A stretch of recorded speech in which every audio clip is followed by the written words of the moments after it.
Welcome to More Than a Broker, the podcast that goes beyond the traditional definition of a logistics provider. My name is Andrew Elsener, co-founder of Spot. In each episode, we will dive into the stories of industry experts, keep you up to date on the highs and lows of the logistics marketplace, and introduce you to the people behind the advanced technologies that are driving innovation for brokers, shippers, and carriers within our industry. Join us as we explore the world of logistics through a different lens. This is More Than a Broker. Drivers, start your engine!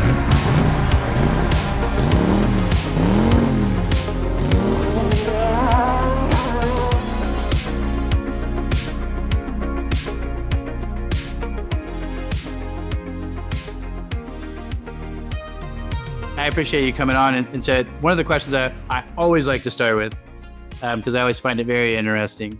How does a guy from Oklahoma dedicate his life and career to freight? So kind of walk us through your journey to freight and then where you're at now so we can have a good understanding of what you do.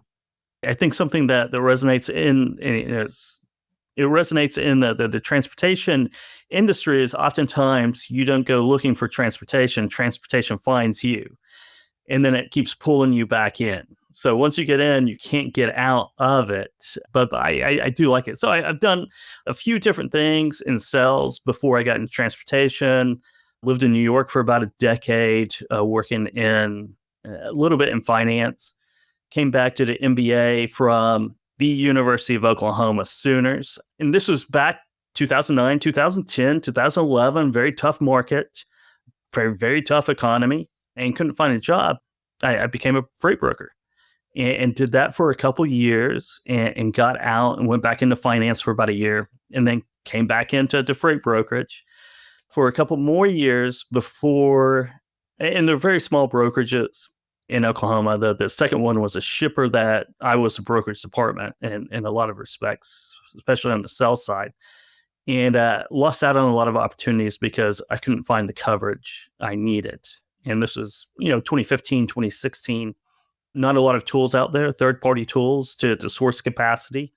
So I built the only thing I knew how to do, which was myself and a lot of people on the phone, calling fleets, getting what kind of trailers they ran, what lanes, and created a company called Carrierless and left brokerage to pursue that. And I did that for a few years, but a couple years, 2019 came along. I was making sales, making money, but my overhead, I wasn't making money. I wasn't taking anything out. And, I was out doing some marketing and ran into Craig Fuller. And once they raised money, the big round in 2019, he asked me to be director of research. And I moved to Chattanooga, Tennessee, and did both Carrierless and FreightWaves for a number of years. Sold Carrierless to Highway back in 2022. And left FreightWaves in early 2023 and decided to do brush pass research, which is a lot of research and intel about the brokerage industry. And it's lessons I've learned along the way, selling to freight brokerages and being able to really segment that market out into good qualified prospects and less qualified prospects, depending on what service that you're providing. So I do a lot of consulting and data for freight tech companies who are selling to freight brokerages. So I love a good name. How did you come up with Brush Pass? You have your project names before you're in there, you're like, oh, I'll decide a name later, right? So this was Project Brush Pass Research, and it comes from the spy lingo. So I love spy movies, espionage, and a brush pass is when either two agents or an agent asset, they take like a USB drive or whatever it may be, documents, and they walk past each other without ever touching, and they hand off information, kind of on the sly, right? And it's called a brush pass. So you're passing off information without ever stopping. And I thought it was a cool name, and I was going to name it something else, but it just stuck with me, brush pass. It makes sense too for what you do. It does, yeah. In a way, so if a company wants to learn about somebody or a brokerage, and that helps them. So if you summed up your career as a freight broker in a couple words, what would it be? Learning process. One of the things I do like about it, I know this is more 2 words, it's a market. And it is a free market and it's a volatile market. So someone who likes finance and stock market and things like that is trading transportation. And maybe that's what it is. Trading transportation maybe sums up my learning experience as a freight broker. I love the work that you do on LinkedIn. A lot of your posts about the changes in the freight brokerage market itself. And so I was interested to get your take. So if you look at freight brokerage market from 2019 to today, and if you walk us through what's been the biggest change or the biggest changes that you've seen? So the biggest change is really the pandemic and what happened during the pandemic and the market, that the supply chain disruptions created insane rates in late 2020, 2021, and going out and getting a truck became a great thing to do. Opening up your own brokerage became a great thing to do. So what you found was about 17,000 brokerages in 2019. By 2021, there's 30,000. And if you dig a little deeper into that number, there were 25,000 MC numbers created, and about 10,000 are still operating as a few months ago. That number is coming down, I think, each and every month. So you said 25,000 new MC numbers were printed in a span of maybe 18 months. Where do you think they came from? You had the big layoffs in March, April, May of 2020, whenever COVID was at its peak, the shutdowns were happening and brokerages were laying off people. So I think a lot of people opened up their own shop. They got their own MC number and went to work. There's a lot of people who were taking the freight brokerage training courses, right? And then with no experience entering in the industry. I talked to a lot of people like that, and which was crazy. And I know a lot of freight brokerages that, again, were unemployed and created their own freight brokerages. And I think it was just this mad rush, the way you see in the trucking market, where everyone became an owner-operator, right? There's this huge mass increase in the number of MCs over on the carrier side, and you saw it there. The other trend, probably the most important trend, is the percentage of loads tendered out into the market that 3PLs or freight brokerages control or to them that they claimed went from about 15% to 25%. And I think that is like what we saw with the e-commerce, right? We all know e-commerce is growing. During the pandemic, parabolic growth, even more than what it was. And that's come down a little bit, but it was that structural trend that we all know e-commerce is growing. And it grew about 10 years in the matter of 6 months, it seems like. I think the percentage of loads managed or controlled by 3PLs jumped that same way. That might come down a little bit, but we compress a lot of growth that we'll see over the next decade in a matter of 18 months. And some of that will be given up, but not all of it by any stretch of imagination as that grows at a higher percentage. And I think we'll get up to a third pretty quickly. When you think of that total, and I think you put a post about this, the total spend in the industry, so has that gone from 100 and some billion? What's the number that 20 some thousand brokers handles in terms of the total landscape of freight? If you look back in, I think 2018, 2019, it was around $80 billion. By 2022, it was $160 billion. So effectively, it doubled in a matter of about 5 years. Then the gross revenues come down. I think it's around $135 billion for 2023, but rates have crashed. So you expect that. I think that 25% of the loads controlled will be around 25% again. I haven't done the numbers. I usually wait until ATA publishes their trucking revenue numbers because that's probably the best estimate that I can come up with. But with that, I think it's an expansion of the market, right? You have this expanding market. So I think that is the biggest difference between 2019 and now is 3PLs have a bigger market share of the loads tendered out there. It always interests me that if you think about all these new entrants, and then you talk about some of them not even having experience, but jumped into the market. But even from some of these shippers' perspective, how did they get freight? Because it's a hyper competitive marketplace, but Is it this low lead time freight, the OTIF driving market, spot market freight booms, and then they can call a shipper and get a load? Or what do you think drove that to allow that to even proliferate and generate income? I think that's the core of it. I think a lot of that didn't generate any income whatsoever. If you look at the just under 27,000 as of June 1st, like 26,900, something like that, active MC numbers out there.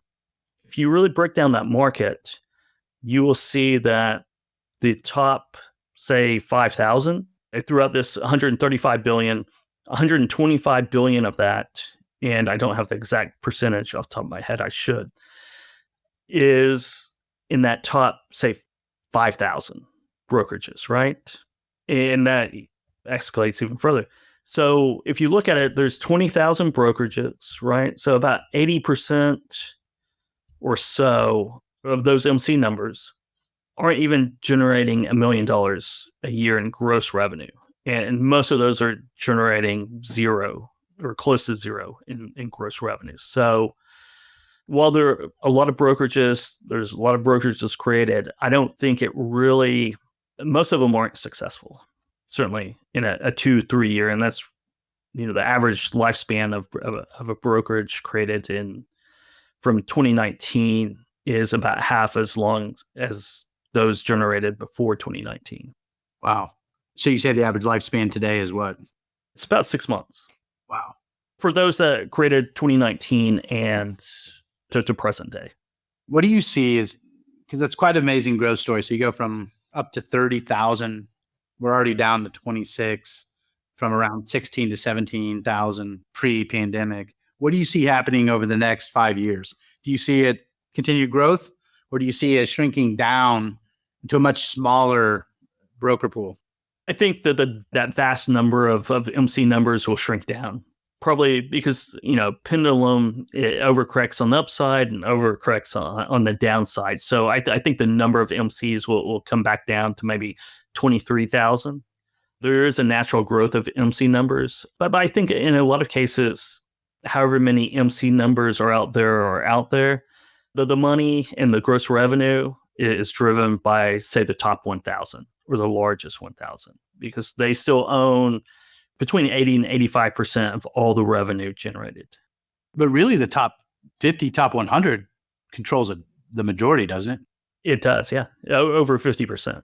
That top 100 is 60% almost of all the revenue. So when we talk about, whether it's 27,000 or 30,000 active MC numbers, the contributions they make to that 135 billion for the entire industry is a rounding error. You take the top 100, they control the market.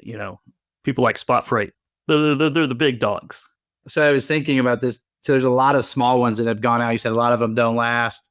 They barely get any business, but we've also lost some big ones. You really haven't seen that in a lot of the down cycles. You've seen people go out, but to that extent, that size, what do you think are some of the driving factors of some of the larger people that have left the marketplace? I think a reliance on, or not a reliance, but we talk about Convoy, right? We can talk about Surge, people who are really either over leveraged, or I think both they're tech firms, right? They're the heart of it, but they were over leveraged operationally. Convoy and with VC money, especially, right?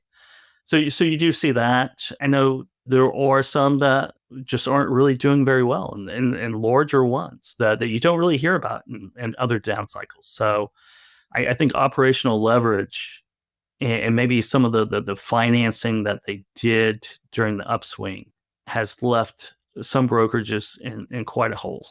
A lot of people are curious. If you look at the market, you have the startups, as you said, between 0 to 50 that are coming into the market, have low overhead, but yet lack the total integration and scalability. Then you have the 100 million to 500 million and 500 million plus. And I'd be curious to see what you think, which group has the most exposure in terms of, will they get the same load count, the same revenue coming into the next 6 months to 12 months?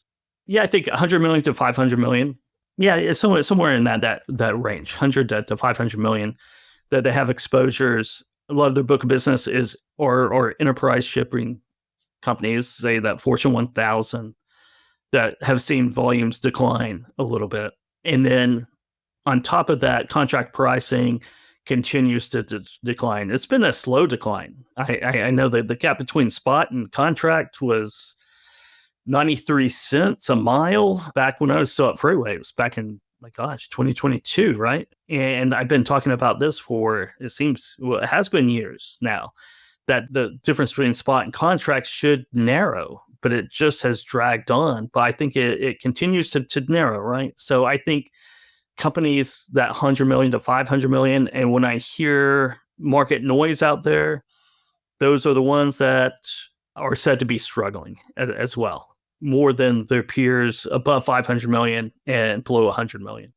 It has been the most interesting. The pricing dynamic has been, it used to be you're on 12-month. We're mostly contractual. So most of our business, we're about 86% fully contracted. And so back in the day, you were 12-month bid cycles.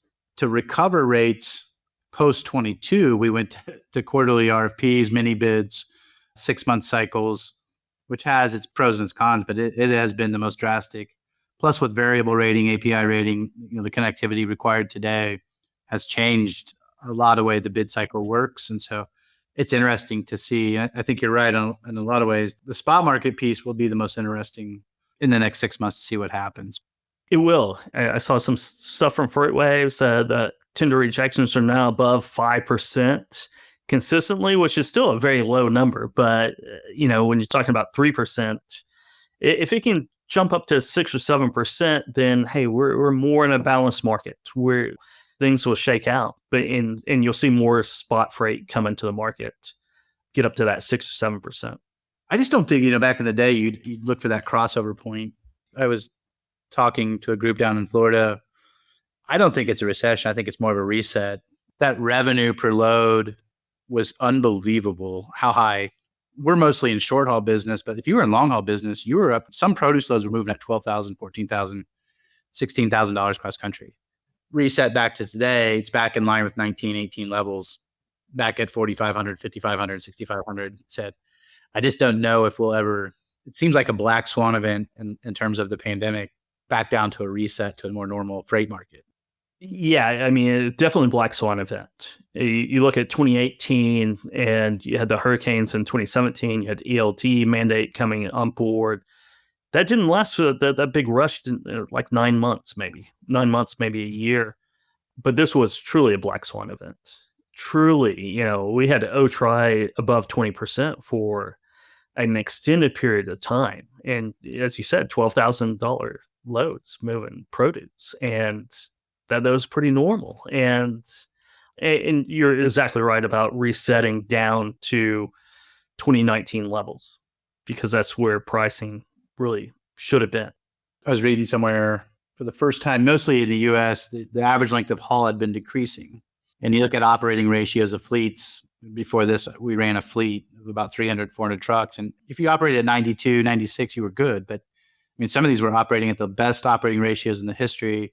And the length of haul increased for the first time in a long time. And so I just don't see the buying patterns, supply chain, the network engineers engineering long DCs out to the final mile. So it just feels more like a reset. And I struggle with this thing being called a recession. You're right. Everyone says it's a recession, but it is resetting back to pre-pandemic norms. There'll be a little bit of change here and there, but you just had disruption everywhere. If you think about back to your company specializes in helping connect people to 3PL, so you spend a little bit of time looking at them, I'm sure. What do you think was the biggest surprise for you in the 3PL market from 22, 23, 24? Is there anything that just like floored you or made you think, God, I can't believe this is happening?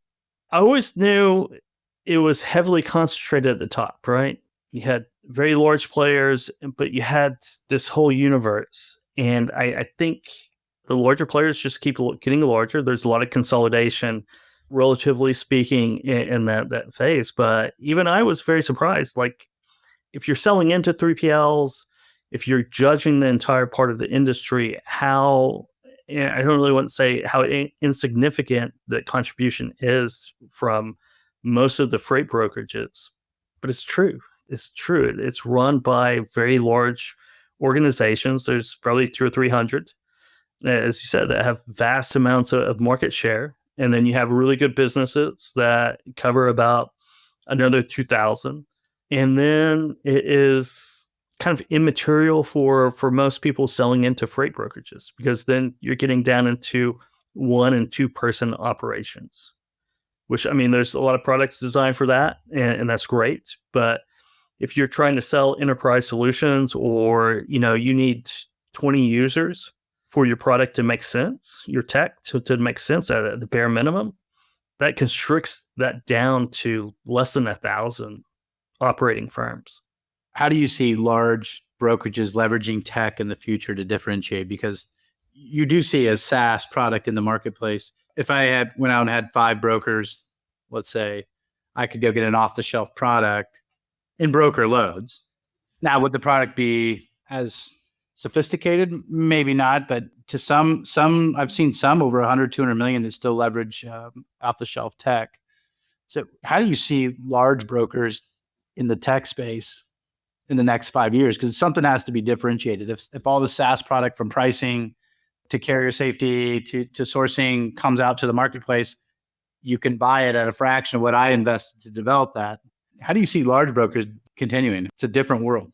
Yeah, I mean, it's a really good question, because like I could start brokers tomorrow and have everything off the shelf and get up to 50, 60 loads a day without any issues, right?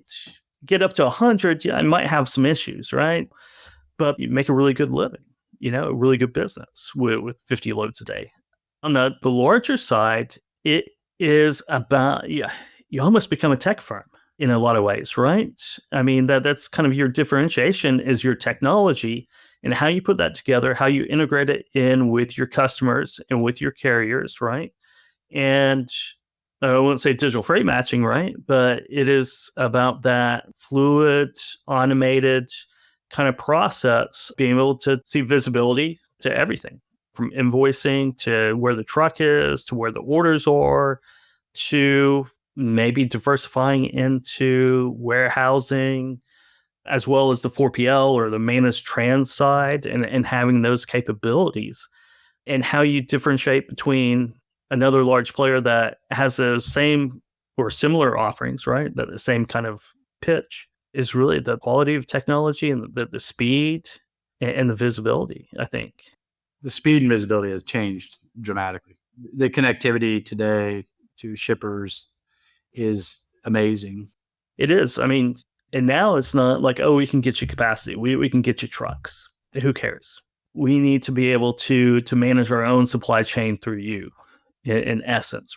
I tell people around here, there's a difference between wants and needs. Needs are 95%. Everybody's the same. It's the wants that differentiate. And finding that today, it used to be when we first came out with API tracking, feeding back into TMSs, there weren't a lot of people requiring that.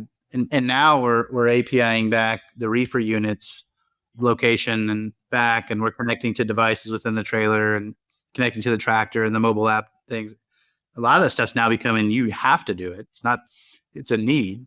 Yeah, it goes from competitive advantage to table stakes. Table stakes, yeah, that's a good way to put it. And that's consistently changing, right? As soon as you get that, something that differentiates yourselves, everyone else is going to catch up to you, or catch up to that same technology, right? Or that same offering. And then you have to innovate some more. And that's a constant struggle.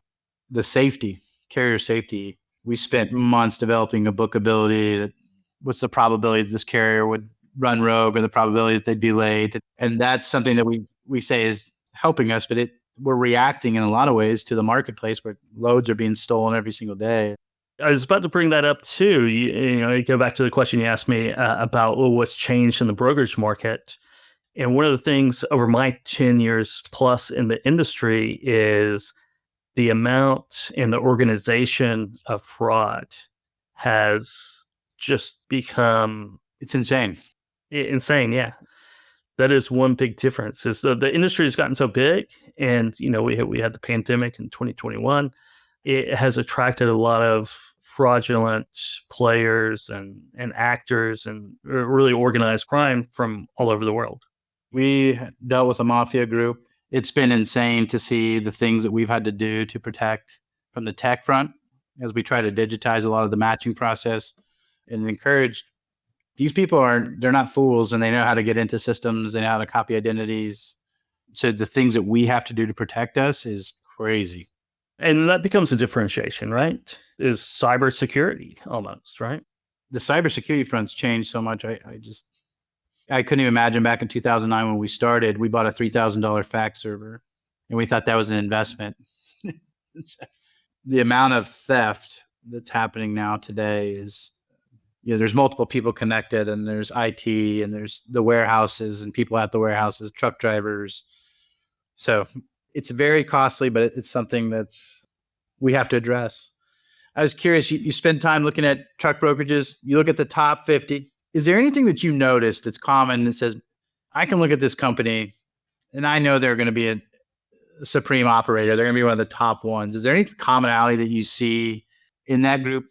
Yeah. So the commonality is the intentionality, really. I mean, the intentionality of scaling, because you really want to get to that level, right? So you're making the technology advancements and the sales and marketing and the training, everything has been designed from a certain stage, whether that's from day one or day $10 million or day $20 million. You just have this intentionality of building scale. Because I think that's one of the hardest things to do in freight brokerage. And it's probably something that I'm sure it's something that you've gone through, right? Is once you get to a certain place, let's say $50 million, right? We can take any number we want. At $50 million, what got you to $50 million isn't getting you to $100 million. You got to change. And a lot of that's delegation. Yeah, you find that in freight brokerage quite a bit. It's like you have the founder who's a salesperson and they just know it. You have to hire other salespeople. You have to get customers with more volume. You got to get the right tech in place to be able to move 500, 1,000 loads a week or a day, right? You just have to do that. And it's very tough to do. Do you think there's any tech, you sell to a lot of tech companies, do you think there's any tech platforms out today or initiatives that will permanently change brokerage margin? I think they all will in good ways. I think the more efficient a market becomes, the lower gross margins that there are. That percentage comes down. I mean, it's just natural. The more visibility, the more opaqueness. And I think you've seen that over the course of the last 10 years, is that it makes it more competitive. As we were saying, off-the-shelf tools, you can run a pretty efficient brokerage just doing that, right? You can kind of imitate the larger players out there. With Convoy and Uber and the digital freight brokerages, it pushed everybody to adopt more technology, more efficiencies with AI. I think long-term trend is that people become more productive, more efficient, but the margins come down. The visibility is a lot different into everything. It is, yes. A much different place than I came into the market with. And I'm sure it's a much different place than your first day in transportation. Yeah, if you think back to the early days, you faxed orders. Customers would fax rate requests. You may email stuff back, and then you had your first, I don't know if you remember, like the email, you get a link to bid on a TMS, and it's just all so different. And to think today, a lot of times we don't even read emails, and you can have AI do it. You can API quotes back. You don't even look at it. You get orders in, orders out. You pay trucking. That's so different. It is. And the margins will come down. The amount of loads that 3PLs move will increase as a percentage of share. And I think that's just where every market that goes through this goes. You spent time with the carrier side too, with creating the list. And do you see any major changes or think any major changes in the carrier asset side? I think one of the major changes is not just being an asset-based company. A lot of brokerages are attached to asset-based companies. I think people are getting into warehousing, kind of becoming a full-service logistics company. I think that's where trucking goes as well, right? Just having a fleet and just moving loads, unless it's very specialized, I think you need to have some other offerings available to your customers these days. So I'm going to ask the question you probably get asked a lot as we get close to wrapping up here. What's the market do? Where are we going? Is it bulls or bears? And do you see a market turn anytime soon? I think that the market is coming off the bottom right now. I think Craig and Zach at Freightway say that they've been calling it for a few weeks now, and I'm not going to bet against them whatsoever because I believe in the market predictions that you can get from Sonar because I've made them myself. As I said, we've been bouncing around 3% O-Tri. If we get up to 6%, that's a doubling of that, which is a good sign. Does it get to a bull market, though? I think it's just less bearish. I think maybe back up to 2019 situation. Yeah, it'll be interesting to see. I agree. It's felt different in the amount of slack capacity, if you think during the shutdown week, what I call it. But in May, we felt it really fast. We felt it really fast end of month, post-holiday, coming out Memorial Day. So it's the speed at which the amount, and we can see it in the API world, the number of spot market quotes over the past week has skyrocketed. I mean, we're getting thousands a day, and you can see that number change. And we felt the tightness coming out of that holiday. So you knew trucks were off the road, and especially during DOT week. So it's an interesting space. We've seen very consistent contractual freight moving. So a lot of the shippers freight's still moving in normal patterns. It'll be an interesting time. As you said, it was reset. It's resetting back. Hopefully seasonality resets back. It's felt that way. The reefer market has been fairly normal. I always tell people, look post July 4th week, those 2 weeks post that. If you see an uptick in tender volume, you're in a good market in terms of volume. If you see a downtick, it's a normal freight market. So we're in the peak shipping weeks. We'll see what happens. And the beverage industry has been down, but we're seeing packaging move. So it's hard telling. Hopefully. I really appreciate your work and what you put out there. And congrats on Brush Pass. And it's exciting stuff. And appreciate you taking time to come on. Thank you so much. I mean, it's a pleasure being able to, these are all questions that you ask at conferences and happy hours and on the freight brokerage floor. I wonder what, how many loads there are. I wonder, and I like answering those questions. So it's been a pleasure, and hopefully it all continues, and I can find even more data to publish out to the market and go from there. But a pleasure talking to you, Andrew.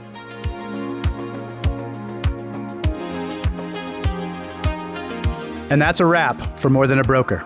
You heard firsthand accounts from industry experts and Spot's hardworking individuals, revealing a culture of collaboration and innovation. For more information about Spot, our service offerings, our people and culture, our job postings, and more, check us out online at spotinc.com. That is spotinc.com. Thank you for listening and for being part of this journey. Until next time, keep striving to be more than a broker.